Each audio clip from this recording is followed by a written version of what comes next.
विधानसभा मतदारसंघाच्या निवडणुकीची धामधूम सुरू आहे.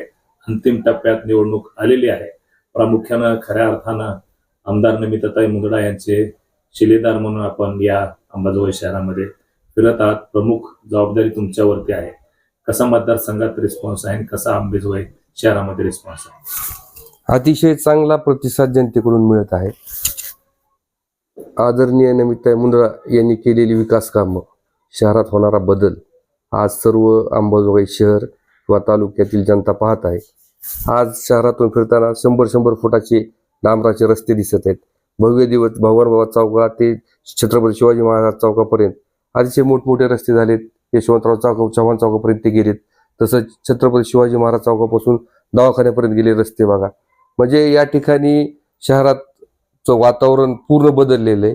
नागरिकांना जे विकास आहे, आजपर्यंत इतिहासात एवढी विकास कामे अंबाजोगाई शहरात कधी किंवा केज विधानसभा मतदारसंघात कधीच झालेली नाही. त्याच्यामुळं आम्हाला जनतेतून चांगला प्रतिसाद मिळत आहे. एक जे फेक नॅरेटिव्ह आहे, त्या फेक नॅरेटिव्हचा काय परिणाम होईल त्याच्यावर?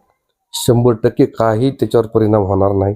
कारण की जे शहरात होणारा बदल आहे, आता गार्डन असेल, पाण्याची योजना असेल, असे जे जनतेला निगडीत जे योजना आहेत त्या आमदार नमिताताईंनी या ठिकाणी मंजूर करून आणलेले आहेत. आणि आपल्या राष्ट्रीय सचिव भारतीय जनता पार्टीच्या पंकजताई, प्रीतमताई त्यांच्या पाठीमागे ताकदीनं उभे आहेत. आणि त्याच्यामुळं त्यांचा विजय हा 100% निश्चित आहे. मला त्याच्यात काही शंका वाटण्याची कुणाला गरज नाही. उलट मी नागरिकांना ह्याच्या मार्फत तुमच्या माध्यमातून जाहीर आवाहन करतो की हे नेतृत्व जपलं गेलं पाहिजे. कारण एवढा विकास केलाय, त्या विकासाला खंड नाही पडू दिला पाहिजे. कारण की आदरणीय ज्येष्ठ नेते नंदकिशोरजी मुंदडा काकाजी लोकांच्या सेवेत 24 तास हजर आहेत. ते सुखदुःखात हजर आहेत.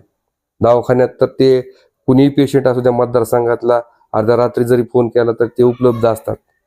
असं मुंदडा कुटुंब आहे. त्याच्यामुळं या कुटुंबाला जपण्याची गरज आपल्या सर्व जनतेची. त्याच्यामुळे मी नागरिकांना परत आवाहन करतो, या विकासाभिमुख नेतृत्वाला आपण सर्वांनी मतदान करून पुन्हा एकदा विधानसभेत पाठवावं, असं मी या ठिकाणी आवाहन करतो.